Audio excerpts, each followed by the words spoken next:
Listening, understanding, and being close to the customer has been the success, and is also what we want to do to drive the future success of ShipNet. So just getting as close as you possibly can in any aspect. We say trust a lot in our values. We want to be able to say to our customers or people listening that we want to be real. I think that's a big part of our communication. So we're keeping the world afloat is Keeping the world afloat. Is our sort of statement. Love it. I don't see that changing. Welcome to Talking Ship. I'm your host, Zoe Hanson, joined by Jenny Duffy, Marketing Director, and ShipNet CEO, Terje Kristjansson. Now, Terje, you've always worked in shipping, but how was the journey to becoming CEO of ShipNet? It's been a long journey. Because as you said, I've been in shipping all my life. Started out in a ship owning company back in 96, already aware of ShipNet at the time, actually. Yeah. So I had a little bit of a determination of getting into ShipNet, which I did a couple of years later. Okay. So what did you start out doing then? I was a corporate assistant in a ship owning company, so I got involved in day-to-day operations, buying and selling ships, budgeting, anything that was really needed by that type of role at the time. Learned a lot. Also as a kid, I was a Commodore 64 generation. Yeah. So computers and then shipping was a fascination, and ShipNet was the combination of those two. So that was sort of the desire to sort of get into ShipNet. And in 98, I joined them as an area sales manager. I've been in different roles in ShipNet. I was responsible for customer experience back in 2002. I was supporting and setting up our office in Dubai in 2005. And then I was a sales director for a period. And then I actually was out of ShipNet for a few years, doing something else, learning a lot as well. And then I came back in 2013. As a sales director again. Okay. It so happens then that in 2023, our former CEO decided to move on, and that opened up the door for me to become the CEO. So that's the journey. Long journey, but here I am. So 30 years in shipping, I think a lot might have changed. We're not using a Commodore 64 anymore, No, right? We're not playing Frogger. No. I loved Frogger. That'll be fun though. Yeah. I think, of course, technology has, of course, changed a lot. And, now we see people using sails on deck to reduce, fuel consumption. So, but I think regulations and compliance is probably one of the bigger things. The environmental focus has been a huge driver in changing the way shipping companies operate. All the reporting that is necessary. And it's different depending on where you are in the world. It could be down to a country has a different rules than another country. So it's all those differences that is sort of some of the bigger changes, I would say. For us, it's all about then driving and supporting our customers to be compliant. So by listening to them and understanding what they want. As John Wills mentioned on the previous podcast, our Helix product is where we see how we can support the companies moving forward. I think we've been doing a lot of work on core customer and understanding that customer better. We were having a conversation even last night about knowing your audience, and it's easy to say, yeah, we know who our customers are because they look like this. But do you really interrogate that to know that they look like this? And you're not just looking at your customer list. And we think transparently, because that's what we want to do at ShipNet, we're not as close as we want to be. And we probably need to get closer to them even more for the marketing point of view, so that I can talk to the people we need to talk to, saying the things that we want them to say. So there's been a big part of this year with Terje as CEO working on our core. Who are they? And what do they want, I suppose? There are, common themes, and I mentioned compliance, and compliance doesn't have to be legislation compliance. It could be compliant to certain operational procedures or, commercial compliance or financial compliance. So it doesn't have to be legislative. Do you see compliance going wrong? We see not going wrong, but missing on certain elements that drive changes in the company or in the industry. If a shipping company goes and they have an audit or an inspector on board, checking whatever they're checking, depending on the role of the inspector, and they find something that they can't document that they've either done or are supposed to do, that's then a lack of compliance, which Right. could impact the commercial ability of using the vessel. And that is, of course, driving then a change. And that's also where we can come in and help. I think the other thing that we do see is driving efficiency. There is still a lot of manual procedures. That could be passing on information from one team to another, which could be an email, or it could be almost like a paper, but typically email or something else. And how can we drive that sort of, let's call it removing the barriers in between teams? And that's another thing that we see our core customers, and we can help our core customers with. Because we have a single platform, which means that the information is there, and it's just about to take the advantage of that as a shipping company. ShipNet feels like it's leading the way.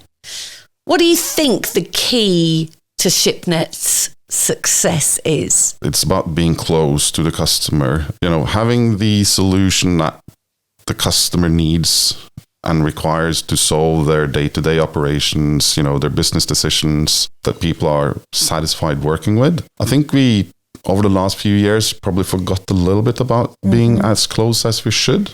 So not saying that we haven't ignored our customers, but we probably haven't listened close enough. And that's one of the things that we wanted to change, and why we created a customer experience sort of division with John. And we set up the account management function. We hired account managers, and I think we're going to meet them in a podcast as well. Yeah. So the whole intent is to how to get closer and listening, and also then how can we channel that inwards into the product team that is also under John, to the R&D team, to the sales team, to the delivery team. How can we actually use that information that we learn about the market to progress as a company and create value for our customers? Because you've got to communicate, haven't you? You know, actually, this podcast sort of falls in with all of that, doesn't it? Yeah, and maybe Jen, you came in 2021. I think I keep changing the year. Yeah, let's go with 20. Let's go with 2021. Let's go with that. I think the last like podcast I said 22, but let's go with 21. Yeah, let's go with 21. Yeah. And at the time, we didn't really have a marketing strategy, right, and a communication because channel. you're to do with shipping, and you think, well, what? Who are we marketing to? When I came in, it's like any company, and you come in, you look at how they're being presented and how they fit together as a business, and like any business that has been doing what ShipNet's been doing for the number of years it's been doing it without a kind of refresh, that's where I kind of came in. I remember when I got the job at ShipNet, the then CEO said, Jen, don't do that marketing thing where you come in and you rebrand everything and you say you need a website, but I really wanted the job, so I lied and said that's not what I would do, and then I came in and did it. So that really worked out really But I love well. it. The fresh approach. That's what we were talking about, right? Okay. How to get a job. So for those 3 years, it's easy. You've got to hold your nerve. People are scared to say, we did that and it didn't work out. But with marketing and you'll never just do it. It's not a page you can flip in a book and look right. And we're still on that journey. The core customer, the transparency. We're even doing work as a management team with a consultant to make sure that we're all doing the best of the business, so we're comfortable, that safe space, and making sure that the communication within the business, as I keep saying, is reflected out with the business. It's a real community. I mean, I've come from tech and hospitality and finance, and again, when I joined with no shipping knowledge. I think that probably made you quite nervous, but you covered it. I didn't say anything. It's a community, and I think what I've learned in the last 3 years is the community we're talking about really appreciate the fact that you know their business. Yeah. A lot of businesses you can get away without knowing it, so we've recruited more people in shipping so that we reflect that inside, but it's different in the fact that it's quite a tight group, and you don't want to be saying stuff just because you want to say it. You've got to know what you're talking about. Yeah. Because you'll be found out very quickly. I was going to say, and that is where you command the respect, isn't it? I think that listening, understanding, and being close to the customer has been the success, and is also what we want to do to drive the future success of ShipNet. Just getting as close as you possibly can in any aspect.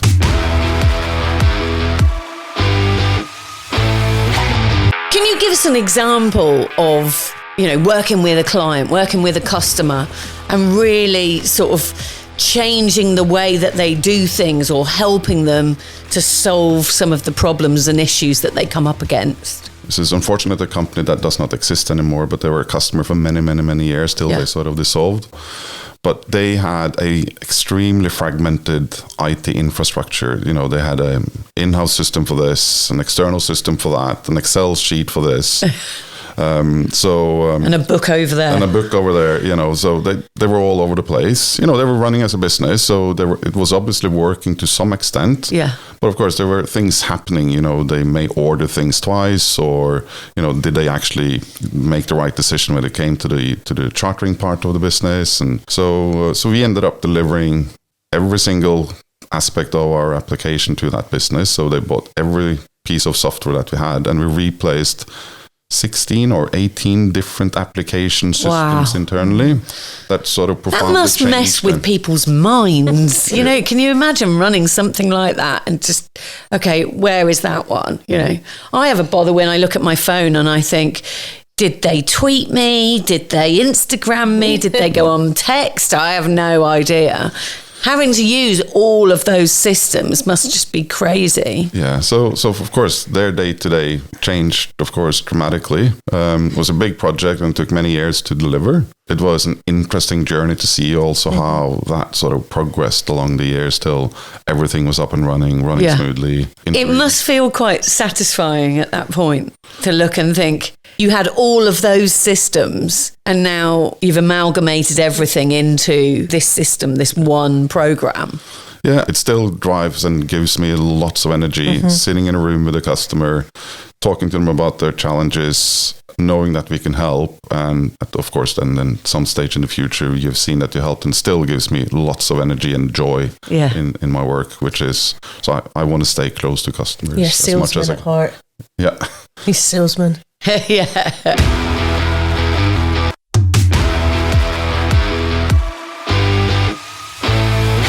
You've become CEO in the last year. What's been your highlights? Wow, I'm not sure. Yeah, there have been quite a few highlights, but I think for me, it's been the ability to try to build a management team, because I've been in a management team, but I haven't built the management team. So that challenge, you almost don't realize that you have until you're in the seat.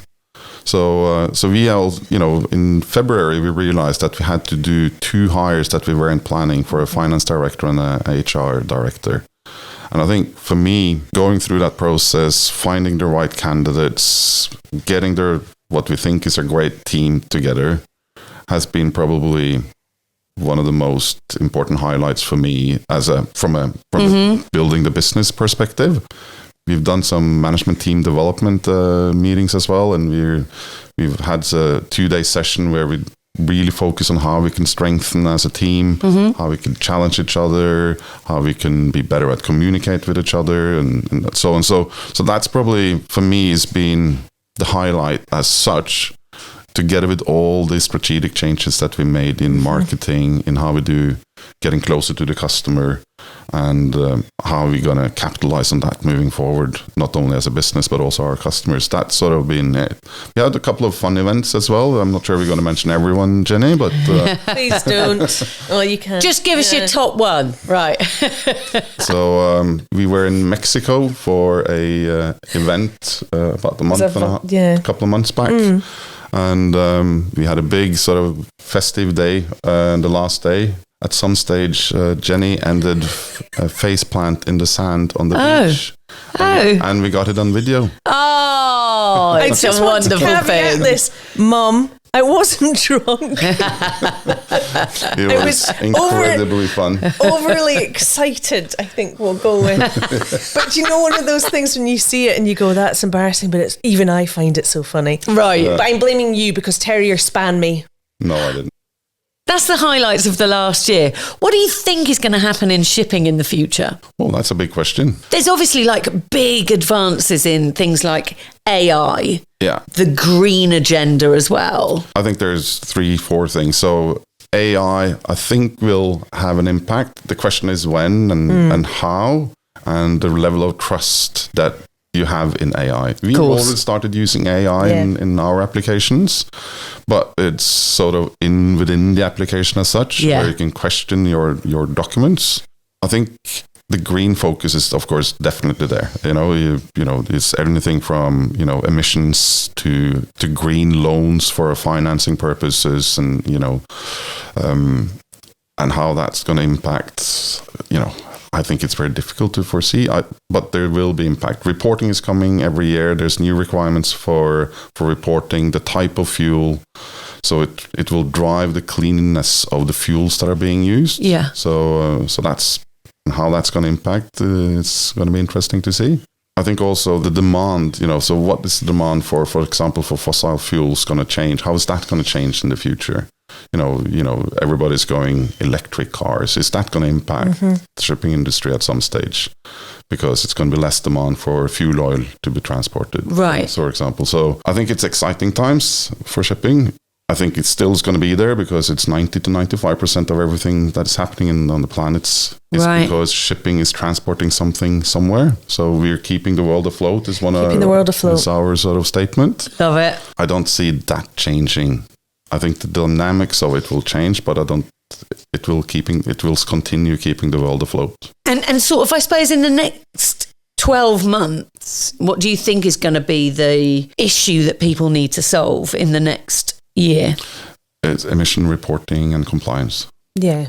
I think the big thing this year is the new regulations that kicked in around emission and CII and the reporting around that. Everybody needs to report on it, and we will support that through our Helix platform.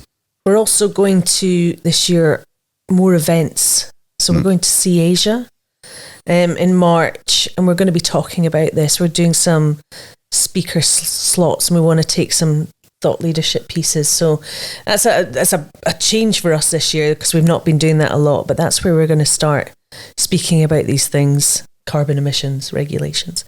So we've got a platform that we haven't really had before. I'm not inviting myself along, but I just thought it would be good if we could do a podcast from See Asia. March 28th, Singapore. I'm in. It's not a bad idea. No. I mean, it would be amazing, wouldn't it? But so what do you do when you go to these trade events, these industry summits, I suppose? You go there and you talk from ShipNet's point of view, or you're talking from the customer point of view? What goes on there? We are doing something new this year, because when we've been to these events in the past, we have been at the event. Now we want to be seen and heard. And I think, Jen, I'm not sure how much details you've planned yet, but that's the whole, back to the CI. Yeah, it's back to Helix, and that's the type of communication we want to do. Yeah, and being present and we want people to see the culture of ShipNet. This is the reason we're doing this as well. We want to see the people behind the solutions and get that transparency. Our theme is we want people to go, I want to work with these people. I want to have a pint with these people's actually in our value proposition, because of the approachability of it. Yeah. Is it a pint everywhere in the world, though? Everywhere in the world. One of them. So we want to, and that's what I foresee this year being with these events, is Terrier is known within the industry. So get him to speak at these events. John, who we've met, him doing the same kind of thing about his areas. So it's introducing ShipNet more to the world again. But what comes through from talking to you guys from ShipNet with everyone is there's that trust, there's that vulnerability, there's that openness, there's that transparency. We can sit and have these conversations, and you can say, look, we're not perfect, but we're getting as close as we can to it, One of the things that we have gotten feedback on this year is the ability to trust the vendor. What I mean by that, it's not always that you have to have the most fancy, the most technological advanced product, but you need to be confident that the vendor that you work with can deliver on the promises that are made during the sales process. Sure. And I think we have a couple of evidences this year, without us going into details of those names, that has explicitly told us that because of your people, we have been able to have successful projects and achieve our objectives. And I think that's maybe another core element for the core customer. I think that's back to the transparency that we talked about. We talked about it last time as well, of that honesty. We say trust a lot in our values, and it can sometimes be a throwaway word. What does that mean? And that's really something we're trying to embed. We're not saying we're all this and we're super this. Yeah. We just want to be that safe port, as it were. And I think that's part of the core customer, trusting each other and being really upfront. I mean, we've said transparency a lot over the last year because we want to be able to say to our customers or people listening that we do get it wrong, or we'll work with you to do it better. We're not wanting to be that vendor that says they're going to do everything all at once. We want to be real. I think that's a big part of our communication internally as well. And, you know, even our hiring now, we talk about the type of fit and the culture of the people now joining ShipNet. We really are getting quite tight on making sure that everyone in the company represents the people we want to work with outside the company. When you talk about, you know, the recruitment and people that work within ShipNet, what kinds of people are you looking for? You know, you talk about trust, you talk about transparency. You know, is it somebody that's going to say, I made a bit of a mistake, but I think we can do this and rectify, or maybe, you know, putting their head above the parapet to say, I reckon that we could do this better in this way, and being listened to? I think it's definitely the putting your hand up. I mean, Terry, I've worked with Terry as sales director, as COO, and now my boss is COO, and it's definitely that part of, and Terry does this himself with his boss, is say upfront what's happening. You know, if there's something going wrong or something you need to discuss, have that conversation as quickly as possible so we can solve it as quickly as possible. Yes. And we all work like that. And it's nobody's showboating, I don't think. Everybody's really wanting to do the best for the business and not just how they want to be perceived in the business. So the people that we're recruiting now and want to recruit are these people that are able to fail fast, but talk about it openly. And they wouldn't do that if Terrier wasn't the CEO he is, which everybody feels comfortable going to with a problem. I don't know about you, but I'm sure we've all had bosses in the past where you don't say what's going on because you fear the conversation. Terrier has eliminated that, and it's really trickled down throughout the business. How do you get ShipNet as a whole to feel like that, to be that vulnerable and that open? Because it must come from the top. It must come from the CEO. I think you need to be vulnerable yourself.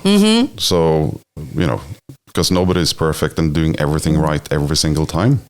So it's that ability to say either, oh, I did something wrong here, or that doesn't, you know, I don't understand this. Can you explain to me? Because, you know, it's not necessarily that as a CEO, you know everything and you know every single piece that is going on. So it's just being open and honest about what you do know, what you don't know, and also being honest about when you are making some errors and talking about that in the management team. And I think it's all about creating that safe space for everybody. And I think we worked not only the last year, but we've worked on that in earlier years, but we tried to enforce it even more this year. Because we've done a lot of changes in ShipNet this year.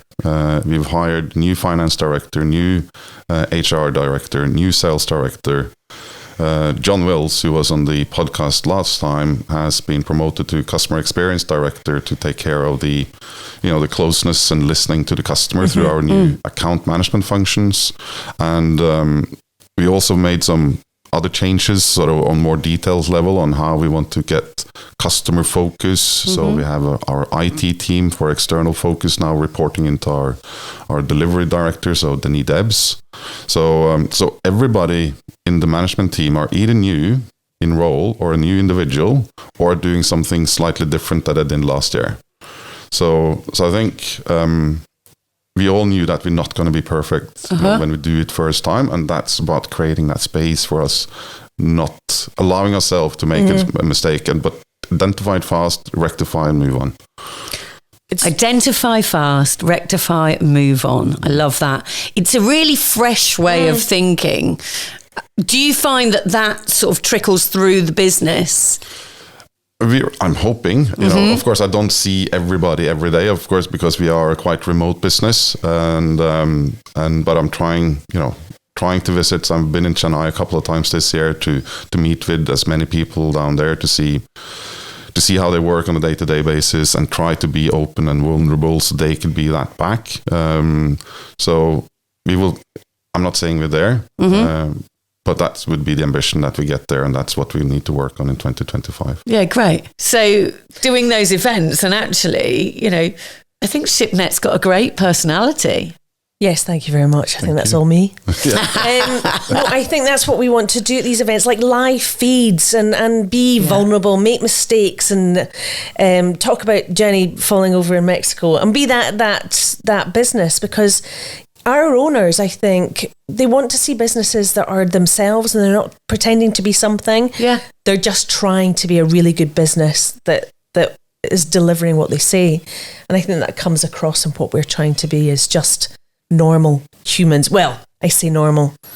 Ones that fall over on a beach in Mexico. Ones that fall over on a beach. I look good falling, by the way. It's a good fall. Thank you so much to Jenny and Terrier for sharing their experiences at ShipNet and within the shipping industry. And thank you so much for listening to us talking ship. And if you'd actually like to see the video of me falling in Mexico, all it will take is 150 likes and I'll share it.